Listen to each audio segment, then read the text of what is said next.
بسم الله الرحمن الرحيم رب زدني علما. Okay, so in order to verify the default route, what we can do is we can simulate a simple lab to understand how the default route works. So the same three routers topology. So I'm going to assume this is my head office, which is connecting to multiple branch offices. You can take an example like that, or you can also assume this is just like your ISP connection, providing the internet connection to two different customers. You can also take that way. Because when we take a default route scenarios, okay, so first let me explain this. So what I'll be doing is I'm going to use a default route on the router 1, which will ensure that any unknown packets, it will be automatically routed to the router 2. And similar way, as there is only one connection, I'm going to add the default route here, which will ensure that from this PC to 3.1, if I want to go to 2.1 or 1.1 or anyone, I have to go to the router 2. Anyway, instead of adding 3 static routes, we can just add one default route. And I'm not going to use a default route again here. So I'm going to use a static route here. So here I'm going to write a static route for 192.168 1 dot network. And also I'm going to add a static route for 192.168 3 dot network. Okay, so I will be using a static routes here just for the sake of verification. So if you compare the previous lab, the only difference is on the router 1 and router 3, I'm adding the default routes and we'll do the verification. So if you try to compare the similar thing in the real scenarios, will be slightly different. Like generally you will see this in the NAT. Let's say this is my branch office or my router, the gateway, connecting in the LAN using 192.168 1 dot subnet. So we'll be connecting to the ISP. Again, I'm not talking about the routers which connects to the other branch offices. So these are my private WANs, where I'll be using a static route or dynamic routing, whatever I'm using. In my case, as we already discussed the static, we assume we are using a static route. But when you're connecting this to the ISP or service provider, in my case, service provider means the service provider router, okay? And then service provider will have its own network connecting to the internet. Means it again, it connects to the multiple other service providers, which will provide you the connectivity. But your local service provider will be offering you or providing the connectivity to the internet. And this is a little bit beyond the scope. As I said, you will learn more on this in the BGP sections in the CCNP normally, where you will try to learn what happens beyond that point. Now, in this case, what we'll be doing is in our router, we simply configure the default route on this side, saying that any unknown traffic will be simply sent it to the next hop. Let's say the next hop is 1.1.1.2. And on the router, on the ISP router, there will be a static route configured normally.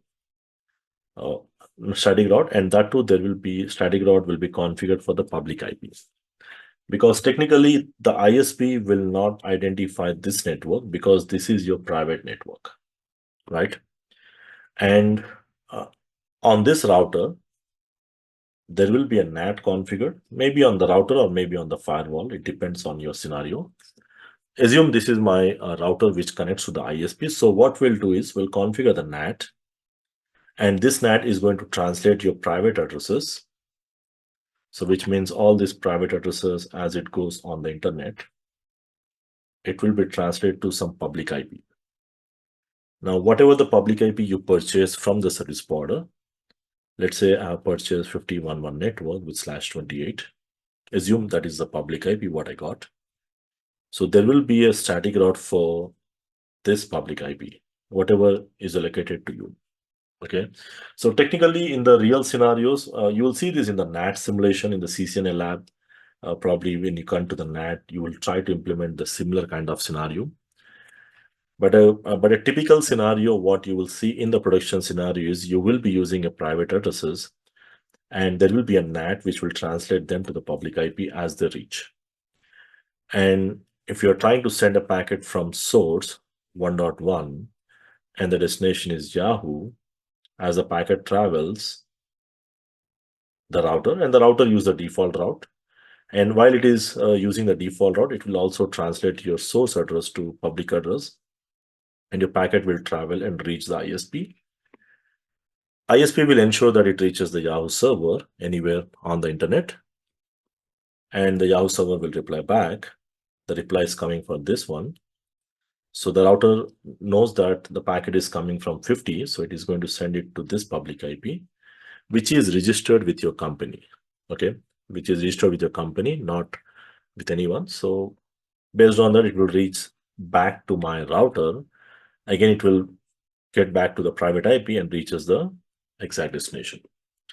So in the real world, this is how the scenario will be, where you will be using the static default route and the static route combinations based on the public IP. This is a typical setup, or there will be a BGP. Okay, again, I'm not saying this is the only setup. If you go in advanced scenarios, you have a specific BGP can be used, BGP routing that can be used in big companies again.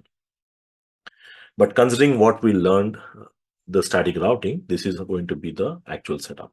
Okay. So more on this setup, as I said, you will be covering in the NAT, probably in the CCNA topic. You have a NAT section where you will be implementing this kind of setup and do the end-to-end verification, similar kind of thing. So at this point of time, we are not going to do the NAT. And if you just correlate the same thing, what I'm trying to do in my lab, the only thing I'm not translating anything. So there is no NAT translations running here. And if you correlate this with the ISP, so the ISP will have a static route and we do have a default route, right? Any unknown packet. You can just correlate like that. The customer A, customer B, connecting default route and static route. Of course, the static route has to be with a public IP, but here we just do it a private IP because we are not mixing that with a NAT. Because my requirement is I would like to verify the default route, how it works, not how the NAT works, okay? So that's how we can correlate, because most of the time we generally think, okay, what is the point in this lab where you are just implementing the same thing what we did in the static routing? Because I cannot get the exact ISP connection, but we can try to understand the real networks and try to correlate with our sample labs. Okay, so let's try to do this. And I think I already have some static route combinations in my previous lab. If I say show IP route static, we do have some static routes. No problem, we'll remove it. So we simply use show run command.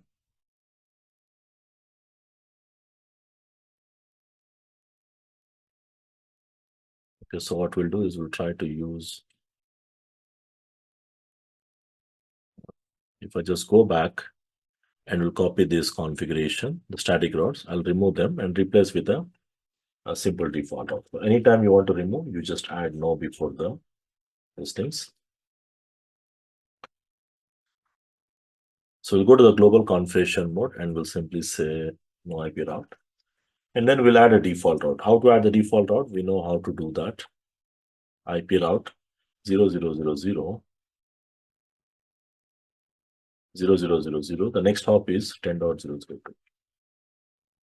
Okay, so once you add this route, if you say show IP route static or simply say show IP route, you can see there is a static default route, which says that it has to go via 10.002. You'll see one more thing, that gateway last resort means any unknown network will be simply sent it to 10.002.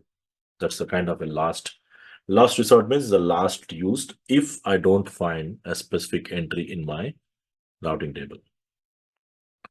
Same thing, I'll do it on the router 3 as well. On the router 3 also, based on my previous lab, I do have some static routes. I'll remove them. We'll copy this configuration because I want to remove these things. We'll simply add no before this. And remove this, and then add a simple default route on the router 3, assuming that there is only one connection. So going to the ISP, IP route 00000000, the next hop is 11.00. Okay. Now on the middle router, I'm not going to disturb because it's going to be the same configuration what we require. Both the sides we need a static route. I think we already have that. If I say show IP route static to verify, or even I can use show run command, you can clearly see these things. Okay. So which means now what we'll do is we'll try to do end-to-end verification. So end-to-end verification, first I'll try to go to any one PC. Most of the time I'll use this first PC 192.168.1.1. We'll try to send the packet to 192.168.2.1. That should work. Let me try. If I say ping to 192.168.2.1, I'm getting a reply. Now how I'm getting a reply? The packet reaches the router, and the router says, I don't have a route in the routing table. Because previously there was a route. Now the router one says, I don't have a route. If you want, you can just go and check. The router one do not have the route. But the router one says, if you don't find the route, instead of simply dropping, simply start using the default route. So which means based on the default route, the packet reaches the router 2. And the router 2 will return back because the router 2 have a static route, and based on the static route, it is coming back. Now, if you want to verify, we can also do the same thing for 3.1. The same thing, there's no the end result. Even if you try to trace something which doesn't exist. So if you observe here, I'm trying to trace to 172.16 network. So the source address is 192.168.1.1, and the destination address is 172.16 network. Now your packet goes to the gateway, and the gateway says, I don't know where it is, but I'm going to send it to the router 2.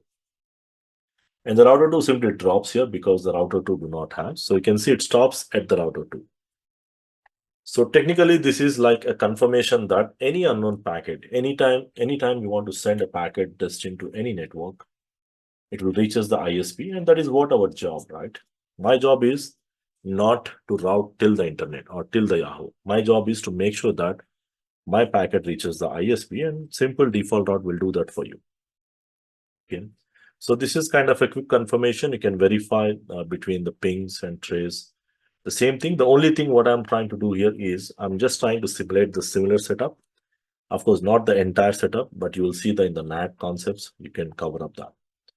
As we will be covering some kind of default routing, and this is how the default routing works. And we can verify with a simple lab with the same topology what we have been using.